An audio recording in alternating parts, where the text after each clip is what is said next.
রাজাকার বলে ভুল করেছেন, তার জন্য আপনারা আমাদের কাছে ক্ষমা চেতে হবে এবং গোটা সংসার করতে হবে।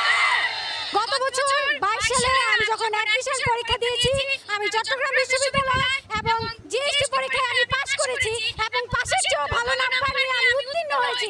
তবে আমার সিনিয়র